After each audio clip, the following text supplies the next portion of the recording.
ये आपसे वादा किया है कि ये जो सीरीज होने वाला है ये हमारा 8 डेज का होने वाला है। 8 दिन में हम क्या करेंगे, 1857 से 1947 तक एक एक इंपॉर्टेंट टॉपिक कवर करने वाले हैं। एक एक टॉपिक कवर होने वाला है, कुछ भी नहीं छूट के जाएगा, ये हमारी गारंटी है। और आप एग्जाम में जब बैठेंगे तो यहां पर से आपका एक भी क्वेश्चन नहीं छूटने वाला है जी, बिल्कुल ठीक है।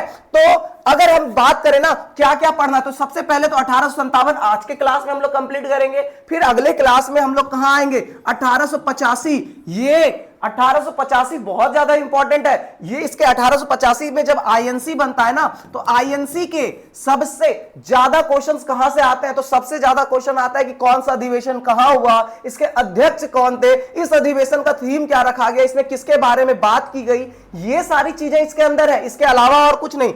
फिर जो है ना यहां से उड़ते पुड़ते कहां आएंगे, 1905 में आएंगे, बंगाल विभाजन। फिर यहां से हमारा एक सीरीज चलेगा पूरा का पूरा सीक्वेंस, 1906, 7, फिर आपका महात्मा गांधी आएगा, ठीक है। उसके बाद फिर क्या होगा हमारा चंपारण सत्याग्रह, फिर हमारा क्या हो जाएगा खेड़ा। खेड़ा के बाद हम लोग कहां जाएंगे, हम लोग चले जाएंगे जालियांवाला बाग, रॉलेट एक्ट के बाद जालियांवाला बाग। उसके बाद फिर हम लोग कहां जाएंगे, आपका असहयोग आंदोलन, असहयोग आंदोलन के बाद चोरी चोरा कांड, चोरी चोरा के बाद हम लोग कहां जाने वाले हैं, 1927 में जाएंगे साइमन कमीशन। साइमन कमीशन के बाद 1928, 1929, ठीक है, लाहौर अधिवेशन। फिर 1930 में जब हम लोगों ने पूर्ण स्वराज की मांग करने के साथ साथ पहली बार अपना इंडिपेंडेंस डे मनाया था 26 जनवरी 1930 को।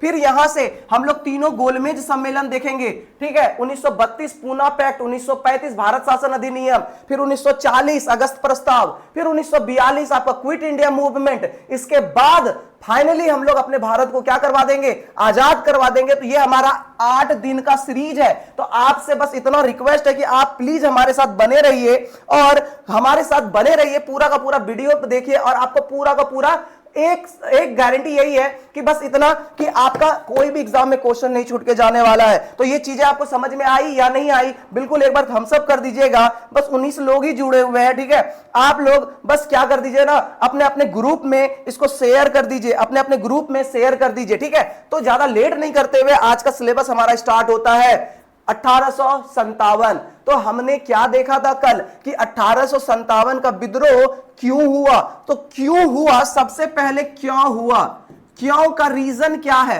क्यों सबसे ज्यादा तो ये है क्यों हुआ, ठीक है। क्यों हुआ तो इसके पीछे बहुत सारे रीजन है, बहुत सारे क्या है आपके रीजन है, बहुत सारे कारण है। तो कारण में क्या क्या देखेंगे, तो सबसे पहले तो राजनीतिक कारण क्या देखने वाले हैं, राजनीतिक कारण देखने वाले हैं। राजनीतिक कारण के बाद हम लोग क्या देखेंगे, आर्थिक कारण देखेंगे। क्या देखेंगे, आर्थिक कारण देखेंगे। आर्थिक कारण के बाद सबसे इंपॉर्टेंट सामाजिक सुधार या फिर सामाजिक के साथ साथ धार्मिक सुधार की बात करेंगे, जो कि अंग्रेजों ने हमारे रिलीजन, हमारे समाज में हस्तक्षेप करना शुरू कर दिया। तो ये सारे के सारे जो विद्रोह है ना 1857 के कारण हुए, मतलब इसके वजह से ये सारा कारण देखने को मिलता है। तो हमारे साथ शुरू करते हैं। तो हमारा पहला टॉपिक क्या है, 1857 का विद्रोह को प्रथम भारतीय स्वतंत्रता आंदोलन भी कहा जाता है। जी बिल्कुल कहा जाता है कि नहीं कहा जाता, बिल्कुल कहा जाता है। उस समय जैसे जैसे ब्रिटिशरों का हमारे ऊपर क्या बढ़ रहा था, अत्याचार बढ़ रहा था, वैसे वैसे हम लोग क्या हो रहे थे ना, आक्रोशित हो रहे थे। बात सीधा सीधा है कि कल भी मैंने आपको यही चीज समझाया कि इतिहास गवाह है, इतिहास हर एक चीज के लिए गवाह ये है कि जब तक किसी भी इंसान के ऊपर प्रेशर नहीं आता है वो इंसान वहां से निकल के नहीं जाता है, वहां से निकलता कभी नहीं है। जब तक उसको उस माहौल में रहने की आदत हो जाएगी या फिर वो उस माहौल में रह रहा है, लेकिन जब तक उसके ऊपर एक्स्ट्रा बर्डन ना आ जाए तब तक वो उस माहौल से नहीं निकलने वाला है। तो सेम हम जब बात करते हैं ना वैदिक पीरियड में भी तो वही चीज हुआ था, जिससे लोग जो है ना जैनिज्म और बुद्धिज्म की तरफ भागना शुरू हो गए। उसी तरह से हम लोग क्या देखते हैं कि ब्रिटिशरों ने भी अब हमारे ऊपर अत्याचार का भंडा फोड़ दिया। मतलब क्या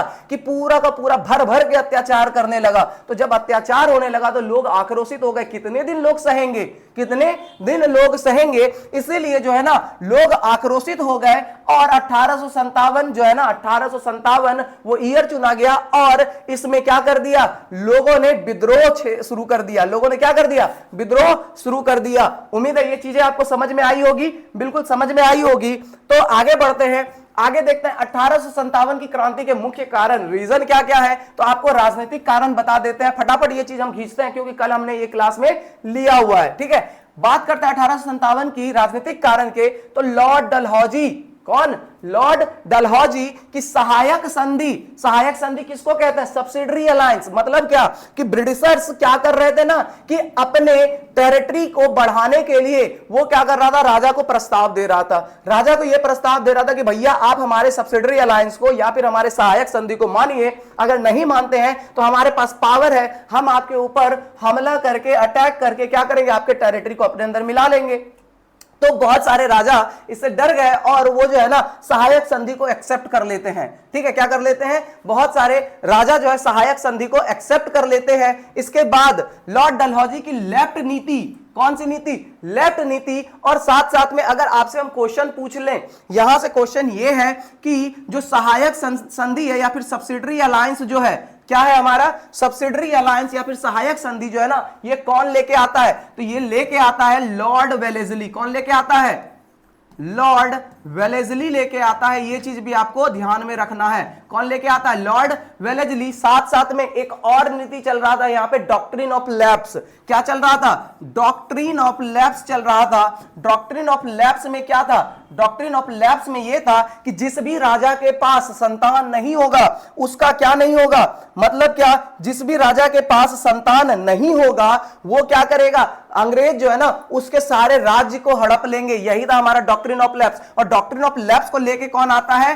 तो लॉर्ड डलहौजी लेके आता है। कौन लेके आता है, लॉर्ड डलहौजी लेके आता है।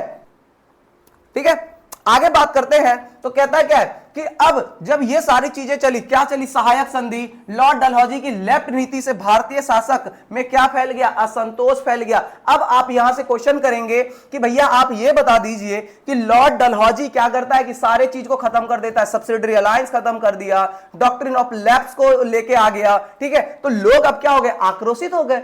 लोग जब आक्रोशित हो गए ना तो क्या हो गया कि जब सारे राजाओं का सब्सिडरी अलायंस खत्म हो गया तो सब्सिडरी अलायंस खत्म होने के बाद सारे राजा जो कि पहले ब्रिटिशर्स का गुणगान किया करते थे अब ब्रिटिशर्स के वो खिलाफ हो गए। उसी में से आपका कौन था, वीर कुंवर सिंह था जो कि बिहार के आरा जगदीशपुर से लड़े थे। ये चीज आपको ध्यान में रखना होगा। ठीक है, आगे बात करते हैं तो कहता है नाना साहेब की पेंशन बंद हो गई। पेंशन का मतलब समझ में आया ना, वही सब्सिडरी अलायंस के तहत था कि सारे राजाओं को वो क्या करता था, एनुअली कुछ पैसा दिया करता था और उसे जो है ना राज्य से दूर रखा करता था और बहुत ही अच्छे से रखा करता था। कुछ एनुअली पेंशन दिया जाता था कि तुमको पेंशन पे जीना है, तो बस उसका पेंशन ही क्या कर दिया, सब्सिडरी अलायंस खत्म होने का मतलब क्या हो गया, इसका पेंशन ही खत्म हो गया। ठीक है, तो बात करते हैं कि इनका पेंशन खत्म हो गया। तो जैसे पेंशन खत्म हो गया, जब तक पेंशन चल रहा था ब्रिटिशर्स भैया बहुत अच्छे, जैसे पेंशन खत्म हो गया ब्रिटिशर्स भैया तुम बहुत खराब हो। ठीक है, तो ब्रिटिशर्स अब क्या हो गया, इसके विरुद्ध हो गया, ब्रिटिशर्स के ये क्या हो गया, विरुद्ध हो गया। ठीक है, आगे बात करते हैं तो जो जमींदार सरदार था ना, ये भूमि छीन लेने के कारण वह भी अंग्रेजों के खिलाफ हो गया। मतलब उस समय तक आपका जो मनसबदारी सिस्टम या फिर रैयतवाड़ी सिस्टम चला करता था, इन सब को क्या कर दिया ब्रिटिशर्स ने, बंद कर दिया। मतलब क्या कि कोई भी अब जमींदार नहीं रहेगा, सबसे उसकी भूमि छीन ली गई। तो जब सबसे भूमि छीन ली गई तो जो पैसे वाले लोग थे ना वो क्या हो गए, अब एक तरह से बोल सकते हैं क्या कि जब उसके पैसा छीन लिया गया, उससे पावर छीन लिया गया, तो जमींदार लोग या फिर सरदार लोग जो है ना ये भी अंग्रेजों के खिलाफ हो गए। फिर बात करते हैं सतारा। अब सतारा किस लिए फेमस है ये आप बताइएगा। दूसरा नागपुर, सतारा और नागपुर ऐसी दो प्रोविनेंस या फिर रियासत जो है ना, इसको डॉक्ट्रिन ऑफ लैप्स के तहत जो है, किसके तहत, डॉक्ट्रिन ऑफ लैप्स के तहत जो है ब्रिटिशर्स क्या करता है, अपने टेरिटरी में मिला लेता है। तो यहीं से झांसी की रानी निकल के आती है। कौन निकल के आती है, झांसी की रानी। कहां, ग्वालियर से। झांसी की रानी कहां से, ग्वालियर से। तो रियासतें अंग्रेजी साम्राज्य में मिला दी गई और भारतीय शासक अंग्रेजों के शत्रु बन गए। बिल्कुल सही बात है ना कि भैया जब तक हमारे पास हाथ में रोटी है तब तक तो हमारा बहुत सही चल रहा है, लेकिन जैसे हाथ से रोटी छीन लिए वो हमारे विरोधी हो गए। ठीक है ना जी, सबको good evening, master x good evening, सबको गुड इवनिंग है। ठीक है, आगे बात करते हैं। तो झांसी की रानी की बात की जाए तो झांसी की रानी भी अंग्रेजों के विरुद्ध हो गई, क्योंकि उन्हें दत्तक पुत्र लेने से इनकार कर दिया गया। मतलब क्या, दत्तक पुत्र मतलब गोद लिया गया पुत्र। तो झांसी की रानी को उसका अपना संतान नहीं था, जिसके वजह से वो क्या चाहती थी कि उसका साम्राज्य बना रहे, तो वो गोद लेना चाह रही थी अपने एक पुत्र को। तो वो जो है ना, अंग्रेजों ने मना कर दिया कि कोई भी गोद लिया हुआ पुत्र उस राज्य का शासक नहीं बन सकता है। डॉक्ट्रिन ऑफ लैप्स के तहत ये एक संधि निकाला गया था, और इसमें बोला गया कोई भी दत्तक पुत्र मतलब कोई भी गोद लिया गया पुत्र जो है वो क्या नहीं हो सकता है, किसी भी राज्य का शासक नहीं बन सकता है। जिसके वजह से झांसी की रानी क्या हो गए ना, वो अंग्रेजों के विरुद्ध हो गए। ठीक है, तो ये हो गया हमारा। अब बात करते हैं आर्थिक कारण की। तो आर्थिक कारण में भी हम बताए थे कि क्या हो गया था कि ब्रिटिशर्स जो है ना अपने सामानों को भारत के मार्केटों में बहुत ही तेजी से बेचने लगा, और सस्ते सस्ते कीमतों पर। तो सस्ते सस्ते जब कीमतों पर बेचने लगा, सस्ते कीमतों पर जब बेचने लगा, तो क्या हो गया ना कि लोग जो है सस्ते वस्तुओं को खरीदना स्टार्ट कर दिया, और जो भारतीय वस्तु है, भारतीय माल जो है ना वो नहीं बिकने लगा। जब नहीं बिकने लगा तो भारतीय ट्रेडर्स क्या हो जाएंगे, ठप पड़ जाएंगे। मतलब भारतीय ट्रेडर्स का, भारतीय व्यवसाय का पूरा बाजार बंद हो गया। तो ये लोग भी, अब जो भारतीय व्यापारी लोग थे, ये भी अंग्रेजों के खिलाफ हो गया। ये भी क्या हो गया, अंग्रेजों के खिलाफ हो गया। ठीक है, जिसके वजह से भारतीय उद्योग क्या हो गए, बंद हो गए। तो वही बात हुआ ना कि जब हम क्या कर रहे हैं कि सामान बना रहे हैं और मार्केट में बेचने के लिए जा रहे हैं, तो सामान में जब मार्केट बिकेगा नहीं तो हम सामान बना के करेंगे क्या, तो हमारा तो धंधा क्या होगा, ठप पड़ेगा ही ना। तो बिल्कुल वही चीज है यहां पे। अब उसके बाद बात करते हैं, अंग्रेजों की व्यापारिक नीति ने भारत के व्यापार संघ को उनके खिलाफ खड़ा कर दिया। मतलब भारत की के खिलाफ जो उसकी मोनोपोली थी, भारत के खिलाफ जो इसकी मोनोपोली थी या फिर इसकी जो पॉलिसी थी ना, वो बहुत ही खराब थी। मतलब एक तरह से बोल सकते हैं कि ये अपने सामानों को ज्यादा तवज्जो देगा, साथ साथ में भारतीय सामान का, मतलब जो भारत में सामान बन रहा है, अगर वो भारत के मार्केट में बिकने गया तो उस पर भी वो टैक्स लेगा। उस पर भी क्या लेगा, वो टैक्स, और 1-2 रुपए टैक्स नहीं, हाई रेट टैक्स लेगा। तो वही चीज है। मतलब अगर भारतीय सामान को देखें और ब्रिटिश सामान को देखें तो कितने का अंतर, देखिए कितना का अंतर हो गया, 10 गुने का अंतर। मतलब अगर ब्रिटिश सामान कुछ 5 रुपए में बिक रहा है तो भारतीय सामान टैक्स वैक्स इंक्लूड करके सीधा 50 रुपए में बिकेगा। तो समझ सकते हैं कि ब्रिटिशर्स का किस हद तक भारत में एक तरह से बोल सकते हैं व्यापारिक नीति चल रही होगी। समझ में आ रहा है या नहीं आ रहा है? तो उम्मीद करते हैं अगर आपको समझ में आ रहा होगा। जी रिंकू मैम गुड इवनिंग।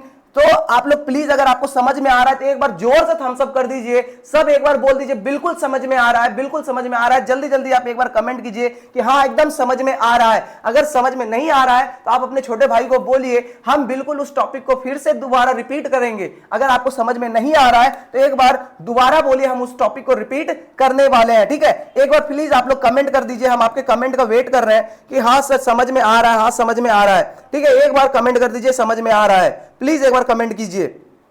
ठीक है,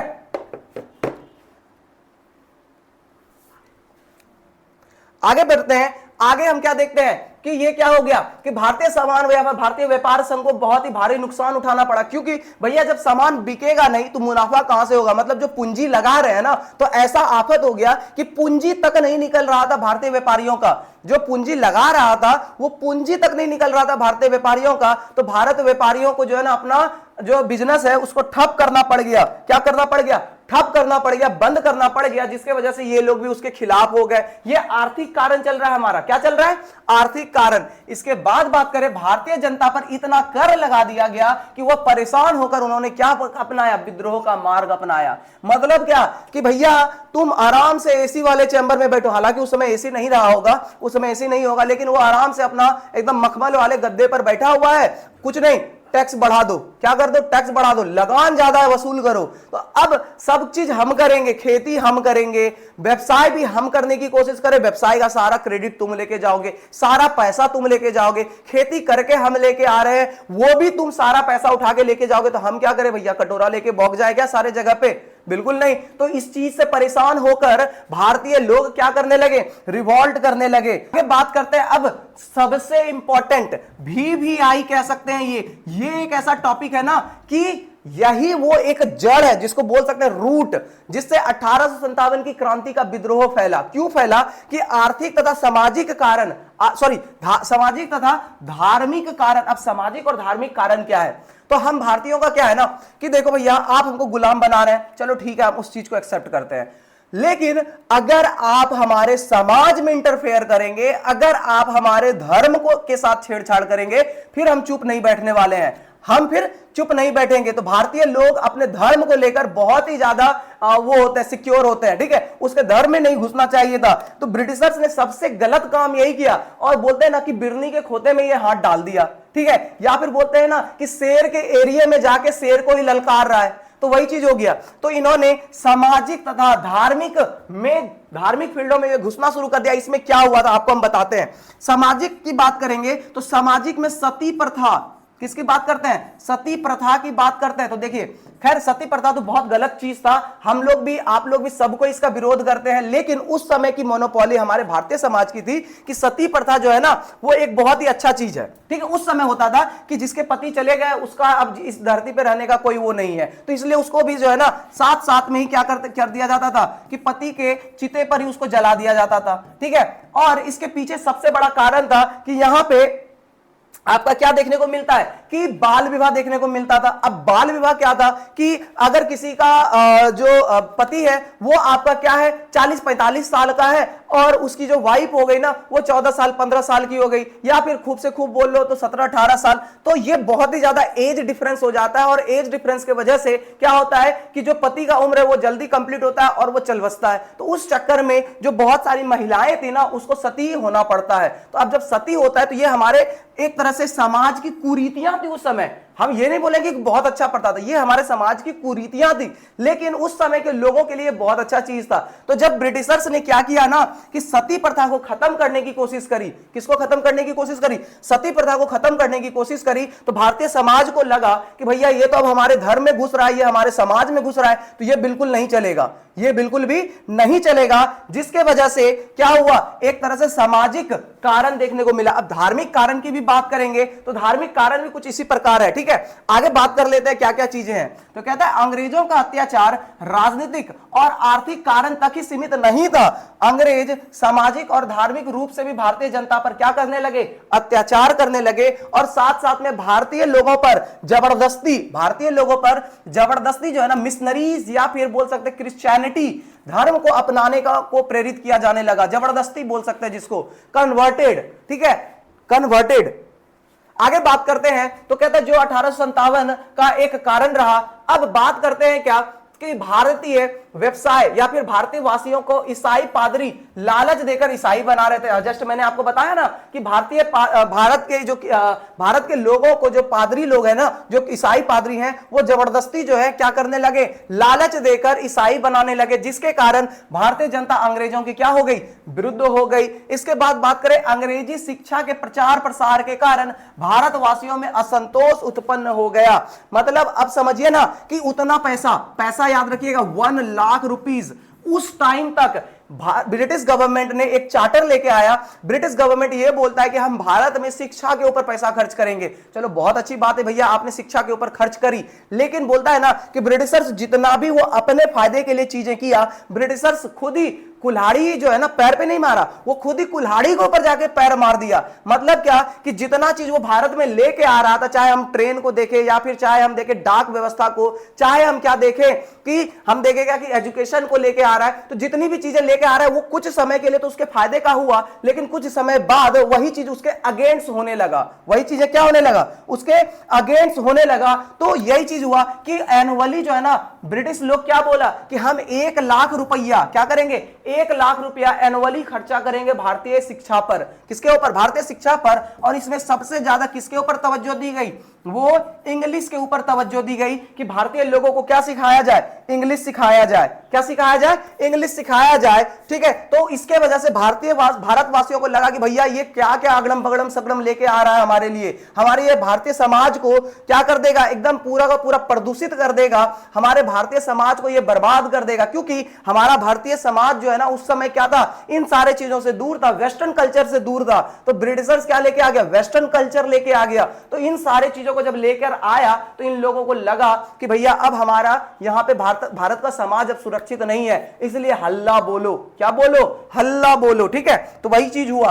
अब बात करते हैं अंग्रेजों का अत्याचार ईसाई बनने तक ही सीमित नहीं था, वो अपने धर्म का प्रचार प्रसार करने के साथ साथ हिंदू धर्म के ग्रंथों की घोर निंदा करते थे। तब तो अब हम शांत नहीं बैठने वाले हैं, है ना, अब हम शांत नहीं बैठने वाले। तो जब हमारे धर्म के खिलाफ अगर कोई कुछ बात करेगा तो हम शांत नहीं बैठने वाले हैं। तो बस सेम चीज होता है कि हिंदू धर्म जो हमारा पवित्र ग्रंथ है, चाहे वो गीता की बात करते हैं, चाहे रामायण की बात कर ले, चाहे हम उपनिषद की बात कर ले, चाहे हम किसी भी वेद की बात कर ले, इन सब का जब इन सब का क्या होने लगा, अत्याचार होने लगा, इन सब का निंदा किया जाने लगा भारतीय समाज में, कौन कर रहा है, ब्रिटिशर्स कर रहा है, तो हम लोग शांत कैसे बैठ सकते हैं, है कि नहीं। तो शांत बिल्कुल नहीं बैठा जाएगा, जिसके वजह से भारतीय लोग क्या हो गए, क्रोधित हो उठे। क्या हो उठे, क्रोधित हो उठे। अब वो शांत नहीं बैठेगा। दूसरा कारण, अब चौथा कारण क्या निकल के आ गया, सैनिक कारण। मतलब यहां तक तो कहीं ना कहीं लोग अब क्या कर रहा था ना, कि वो झेल रहा था चीजों को, बस क्या कर रहा था, झेल रहा था, और बस ये उस इंतजार में बैठा था कि भैया एक मौका हमको मिले, क्या मिले, बस एक मौका मिले, अब उस मौके पर हम चौका मार देंगे। क्या मार देंगे, चौका मार देंगे। तो वो मौका क्या था हमारा, सैनिक कारण था। क्या था हमारा मौका, सैनिक कारण था। अब सैनिक कारण क्या हुआ, तो यहां पर किसको याद नहीं होगा, मंगल पांडे। किसको याद नहीं होगा, मंगल पांडे वो व्यक्ति था जो कि आपको फिर से हम रिपीट कर देते हैं, ये 34 इन्फेंट्री बटालियन से था। कहां से था, 34 इन्फेंट्री बटालियन से था, ठीक है। और ये कहां पे, पश्चिम बंगाल के अंदर में, कहां पे, पश्चिम बंगाल के अंदर में बैरकपुर छावनी। कहां पे, बैरकपुर छावनी, बैरकपुर छावनी पे था। कहां पे था, बैरकपुर छावनी में था, है कि नहीं। सैनिक कारण की बात जब हो रही है तो सैनिक कारण में क्या देखते हैं कि 1856 ईस्वी में अंग्रेजों के द्वारा एक सैनिक कानून बनाया गया। तो आपसे ऐसे क्वेश्चंस पूछ सकता है कि अंग्रेजों के द्वारा जो एक सैनिक कानून बनाया गया था, ये किस वर्ष बनाया गया था, तो ये 1956 में बनाया गया था। कब बनाया गया, 1956 में बनाया गया, 1956 में बनाया गया, ठीक है, 1956 में बनाया गया। कब बनाया गया, 1956 में बनाया गया, जिसमें हिंदू सैनिक को समुद्र पार जाना था और भारतीय जनता इसे अपने धर्म के विरुद्ध समझती थी, ठीक है। मतलब एक कानून बनाया गया और उस कानून में यह बताया गया कि जो भारतीय सैनिक है ना, उसको लेकर हम कहां जाएंगे, समुद्र पार जाएंगे। कहां जाएंगे, समुद्र पार जाएंगे। इसके वजह से जो भारतीय धर्म के लोग हैं, उसको लग रहा था कि यह हमारे समाज के विरुद्ध हो रहा है, हमारा समाज में यह चीज लिखा नहीं कि कोई समुद्र के उस पार जा सकता है, तो यह कैसे हो सकता है। तो इसके वजह से भारतीय लोग जो है ना, ये सैनिक कारण, और भी बहुत कारण है, सैनिक कारण सिर्फ ये नहीं है, और भी कारण है सैनिक का, ठीक है। इसके बाद परेड के समय अभद्र व्यवहार भारतीय सैनिकों के साथ किया जाता है। क्या किया जाता है, अभद्र व्यवहार। मतलब हम लोग को जो है ना, वो क्या बोलता है, ब्राउन डॉग बोलता है। क्या बोलता है, ब्राउन डॉग बोलता है। तो बताइए ये कहां का इंसाफी है ना। वो अपना पूरा का पूरा व्हाइट दूध के जैसा है, वो कुछ नहीं समझता है, लेकिन हम लोग को क्या बोलता है, ब्राउन डॉग बोलता है। तो बस वही चीज है, हमारे साथ क्या किया जाता था, अभद्र व्यवहार किया जाता है। भारतीय सैनिकों को बहुत कम वेतन दिया जाता था। क्या होता है कि एक तो काम पूरा करवाया जाएगा और वेतन भी बहुत कम दिया जाएगा। क्या दिया जाएगा, वेतन भी कम दिया जाएगा, ठीक है। इसके बाद क्या होता है ना कि अब कोई भी भारतीय लोग जो है वो क्या कर सकता है, बड़े पोस्ट पर नहीं बैठ सकता है, वो सिर्फ और सिर्फ हवलदार ही बन के रहेगा। क्या बन के रहेगा, हवलदार बन के रहेगा। कोई भी साथ साथ में हवलदार के साथ सूबेदार भी बोल सकते हैं। क्या बोल सकते हैं, सूबेदार तक ही रहेगा। कोई भी दरोगा के पोस्ट पर नहीं पहुंचेगा, कोई भी आपका कलेक्टर के पोस्ट पर भारतीय नहीं पहुंचेगा। अगर वो कोई पहुंच रहा है वहां तक, तो उसके ऊपर भी कोई ना कोई ब्रिटिश ही बैठा रहेगा और उसको उससे कम वेतन मिलेगा, तो वेतन भी कम दिया जाएगा, ठीक है। और साथ साथ में सभ्यता और संस्कृति का क्या किया जाने लगा, उपहास उड़ाया जाने लगा। मतलब हमारे सभ्यता और संस्कृति का उपहास उड़ाया जाने लगा था उस टाइम तक। तो जब भी हम फिर से वही बता रहे हैं कि जब हमारे सभ्यता और संस्कृति पर बात आएगी, तो कोई भी भारतीय लोग इस चीज को देखकर बैठे शांति से नहीं बैठ सकता है ना। तो बस वही चीज है। इसके बाद बात करते हैं तत्कालिक कारण। क्या है तत्कालिक कारण, तो तत्कालिक कारण वो सैनिक कारण के अंतर्गत ही आता है। इसमें हम बात करते हैं सैनिकों को 1856 ईस्वी में एक ऐसे कारतूस दिए गए जिसे मुंह से जो है ना काटना पड़ता था। तो भारतीय सैनिक को क्या हो गया, उसको कारतूस दिया जाता था। अब ये कारतूस जो है ना मुंह से छीलना पड़ता था। क्या करना पड़ता था, मुंह से छीलना पड़ता था, ठीक है। सर 1856 होगा किसमें, हाँ तो 1856 ही है, सॉरी माफ कीजिएगा 1856 ही है, ठीक है। वो गलती से लिख दिए थे 1956, ठीक है, 1856 ही होगा, ठीक है। जी बिल्कुल, thank you Roshni ma'am, thank you. ठीक है, तो 1856 होगा। तो इसके बाद बात करते हैं, सैनिकों को 1856 में ऐसे कारतूस दिए गए जिसे मुंह से काटना पड़ता था, और इसमें किसकी चमड़ी, सुअर और किसकी चमड़ी, सुअर और गाय की चमड़ी, सुअर और गाय की चमड़ी से यह बनाया गया कारतूस होता था। तो क्या हो गया कि इसमें जो है ना मुस्लिम और हिंदू दोनों लोग जब ब्रिटिश आर्मी में रहते थे, तो मुस्लिम के लिए जो है ना सुअर की चमड़ी को मुंह में लगाना, मतलब ये एक तरह से अपवित्रता वाली बात हो गई। किसकी बात हो गई, अपवित्रता वाली बात हो गई। और गाय की चमड़ी को भारतीय लोगों का मुंह में लगाना, मतलब क्या हो गया कि एक तरह से बोल सकते हैं कि ये भी प्योर और पवित्र है। मतलब हम लोग गाय को क्या मानते हैं, अपनी माता मानते हैं, और माते के चमड़ी को कैसे मुंह से लगा सकते हैं। तो जिसके वजह से मंगल पांडे ने विरोध किया। इसका सबसे पहला विद्रोह कौन किया, मंगल पांडे करता है। और ये जो विद्रोह शुरू होता है ना, ये कहां से होता है, मेरठ से होता है। कहां से होता है, मेरठ से होता है। ये चीज आपको ध्यान में रखना है। तो वही चीज है, यहां पे गाय तथा सुअर की चर्बी लगी होती थी उस कारतूस के अंदर।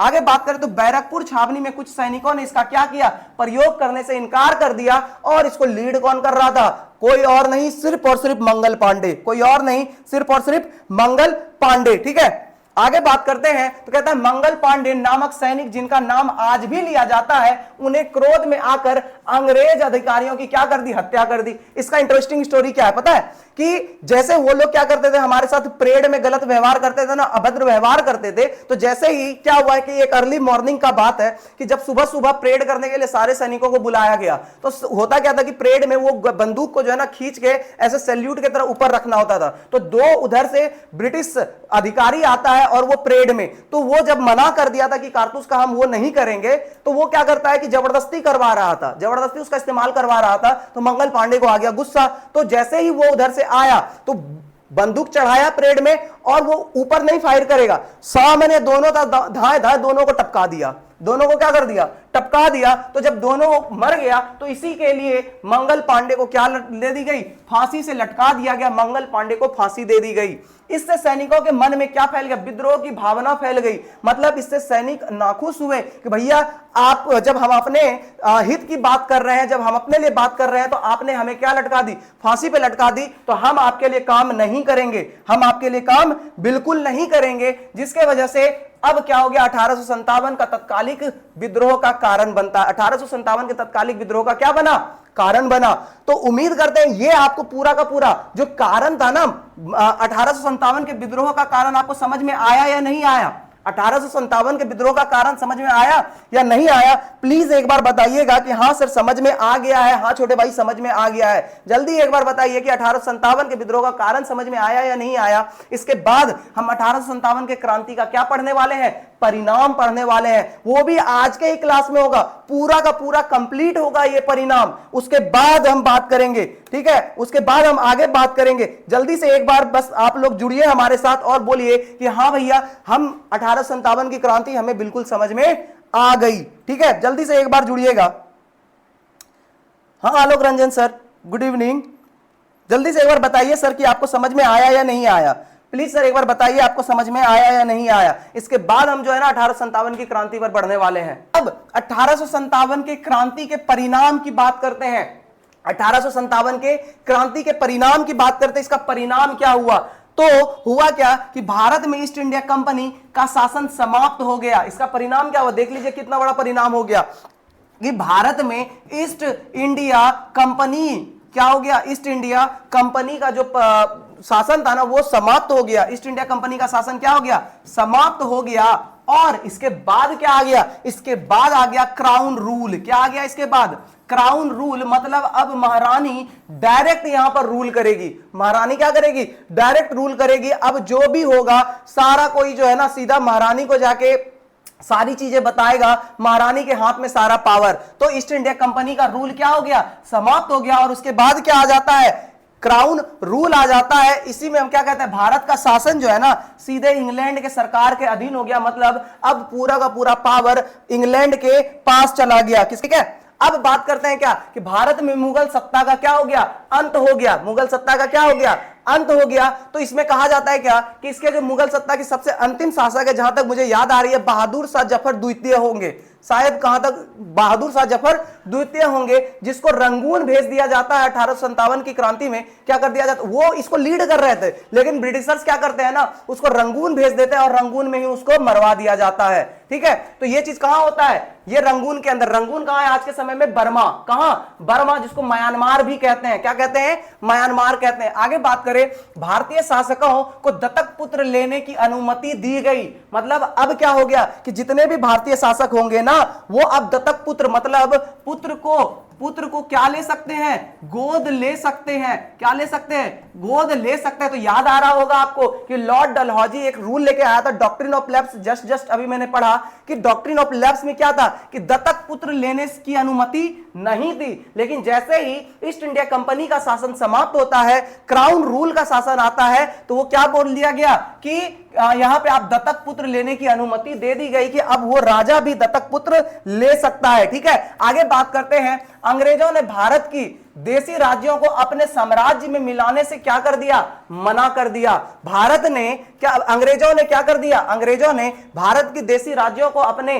टेरिटरी में मिलाने से मना कर दिया। इसके बाद बात करते हैं, भारत के गवर्नर जनरल को अब क्या बना दिया गया, वायस राय बना दिया गया। तो आपको यह भी याद रखना है कि 1857 तक, कब तक, 1857 तक भारत का गवर्नर जनरल हुआ करता था। लेकिन 1858 से, कब से, 1858 से अब वही गवर्नर जनरल जो है ना क्या बन जाएगा, वायस राय बन जाएगा। यह चीज आपको ध्यान में रखना है। आगे बात करें, 1 नवंबर 1858 को विक्टोरिया द्वारा सरकारी नौकरी योग्यता के आधार पर दी जाएगी, ऐसी घोषणा की गई।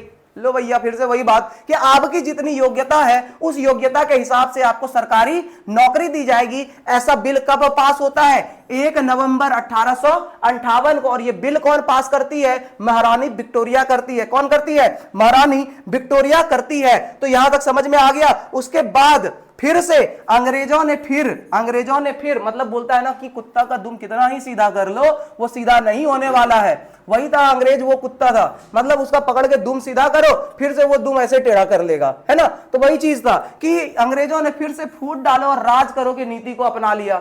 अंग्रेजों ने फिर से फूट डालो और राज करो नीति को अपना लिया। और उसी का कारण था 1905 का विभाजन।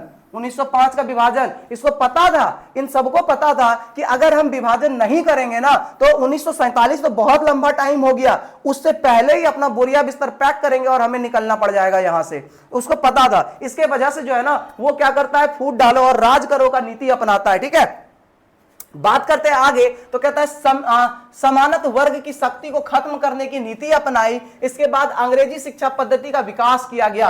अंग्रेजी शिक्षा की पद्धति का विकास किया गया, मतलब ब्रिटिशर्स अपने लेवल पर, अपने हिसाब से पढ़ाई को, अपने हिसाब से एजुकेशन के लेवल को क्या कर दिया, बढ़ा दिया। और साथ साथ में इसके बाद जो है ना कुछ समय के बाद सिविल सर्विसेज का भी एग्जाम आ जाता है। ठीक है, अब बात करते हैं यातायात के साथ साधनों का विकास बढ़ा। यातायात के साथ साधनों का विकास बढ़ा, रेलवेज बढ़ाए गए, ट्रांसपोर्टेशन मीडियम को बढ़ाया गया, रोड बनाए गए, ये सारी चीजें। लेकिन ये सारी चीजें क्यों किया गया, इसके पीछे का रीजन यही है, इसके पीछे का रीजन यही है कि अंग्रेजों को पता चल गया था कि अब ज्यादा दिन हम भारत में टिकने वाले नहीं है, इसलिए जितना जल्दी हो सके समेटो एक साथ, कंधे पे लटकाओ और चलो यहां से। तो इसीलिए उन्होंने फटाफट इन सारे चीजों को समेटने के लिए ट्रांसपोर्टेशन का आविष्कार किया, मतलब बहुत सारी चीजों का डेवलपमेंट किया भारत में, और जितना जल्दी हो सका यहां से समेटते समेटते लेके निकल गया। इसी सब का कारण ये भी है, कुछ कुछ कारण देखते हैं। जैसे राजस्थान आप लोग गए ही होंगे घूमने के लिए, आप लोग उम्र में इतने बड़े हैं,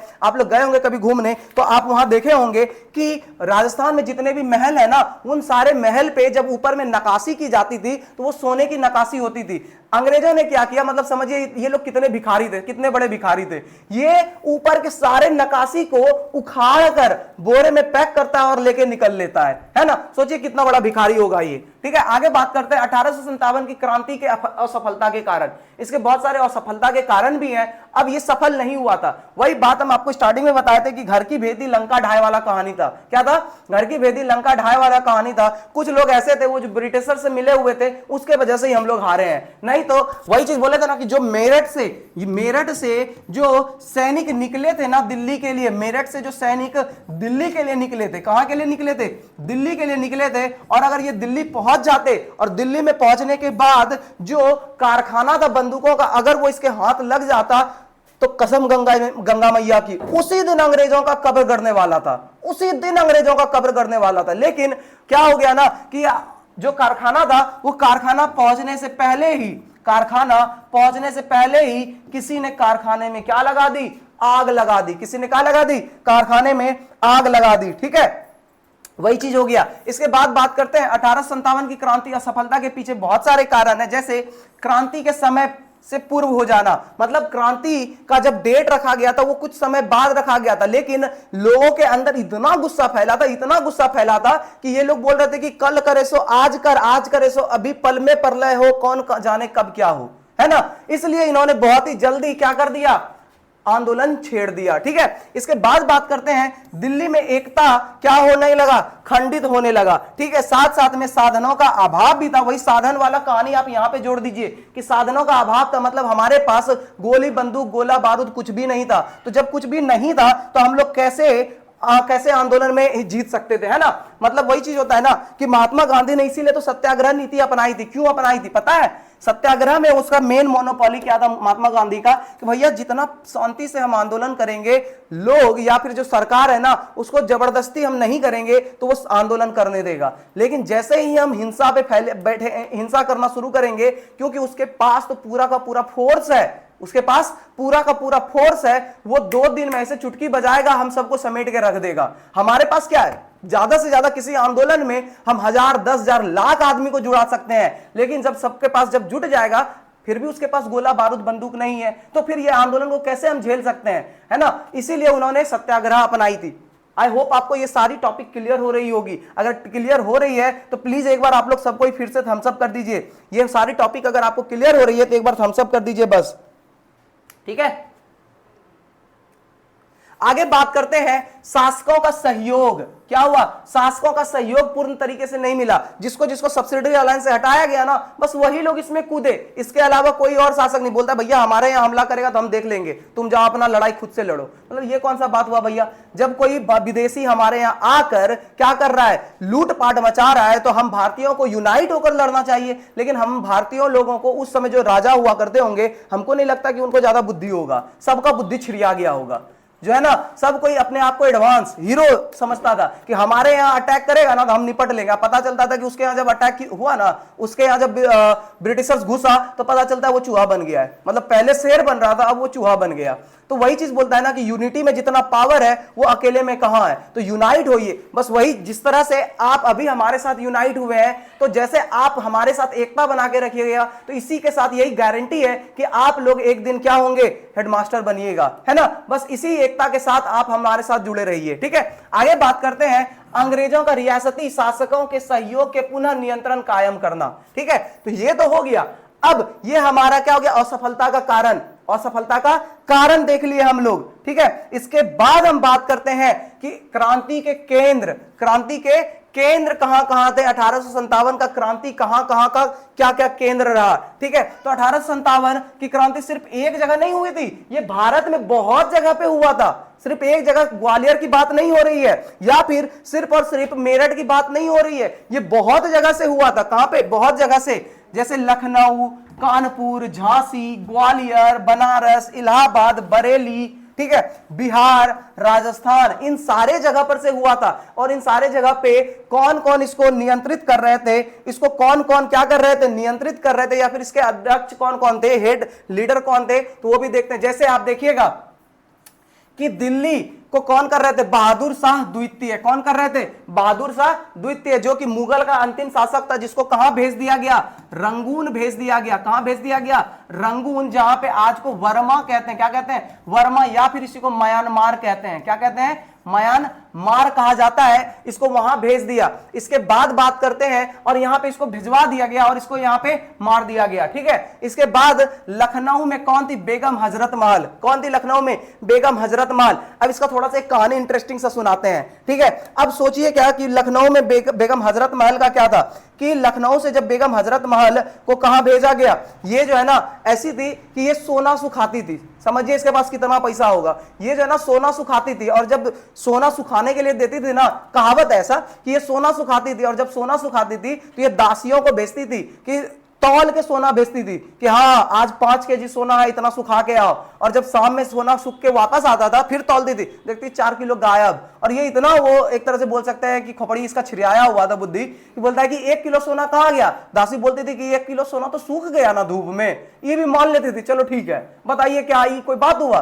तो वही चीज है हमारा। तो लखनऊ से कौन थी? बेगम हजरत महल थी। और ये जो आप देख रहे हैं ना, जॉन निकोलसन, हेनरी लॉरेंस, ये इन सब के खिलाफ लड़ते हैं। ठीक है, ये इन सब के खिलाफ लड़ते हैं। जैसे कानपुर से नाना साहेब थे, इनके खिलाफ कौन लड़ते हैं? Sir Colin capable. ठीक है, झांसी और ग्वालियर में कौन? लक्ष्मीबाई और तात्या टोपे। तात्या टोपे को गुरु भी माना जाता है रानी लक्ष्मीबाई का। क्या माना जाता है? गुरु भी माना जाता है। और यहां पे कौन था? General Hugh Rose. कौन था? जनरल ह्यूग रोज था। ठीक है, आगे बात करते हैं। बरेली से कौन? खान बहादुर खान। बरेली से कौन? खान बहादुर खान। इलाहाबाद से कौन? मौलवी लियाकत अली। इलाहाबाद से कौन थे? मौलवी लियाकत अली थे। इसके बाद बनारस, कौन? बनारस की बात करते हैं तो बनारस आप कमेंट में बताइएगा कि बनारस से कौन लड़ते हैं। बनारस से कौन लड़ते हैं आप कमेंट में बताइए। बिहार की बात करते हैं तो बिहार में से कौन लड़ते हैं? कुंवर सिंह। और कौन थे यहां? William Taylor. कौन? William Taylor. ठीक है, तो ये हमारा पूरा का पूरा 1857 क्या होता है आज? 1857 द इंड होता है। 1857 क्या होता है? द इंड होता है। उम्मीद करेंगे कि 1857 आपको बहुत ही बेहतरीन तरीके से समझ में आई होगी। अगर आपको समझ में आ गया तो प्लीज एक बार अंतिम में जाते जाते बिल्कुल बोल के जाइए हर हर महादेव। अगर आपको समझ में आ गया तो बस एक बार फटाफट कमेंट में हर हर महादेव लिख दीजिए। बस इसके बाद क्या है? रविवार का दिन है, बहुत ही मंगलमय होगा। जल्दी से एक बार कमेंट में आप लिख दीजिए हर हर महादेव कि आपको आज का क्लास समझ में आ गया। तो बिल्कुल हमको लगता है कि आपको समझ में आ गया होगा। अगर कहीं कोई दिक्कत होगा तो प्लीज आप कमेंट कीजिएगा कि हाँ हमें यहां पे दिक्कत है, हम पुनः उस चीज को आपको समझाने की कोशिश करेंगे। देखिए हम आपको समझा तो नहीं सकते, आप हमसे बहुत बड़े हैं।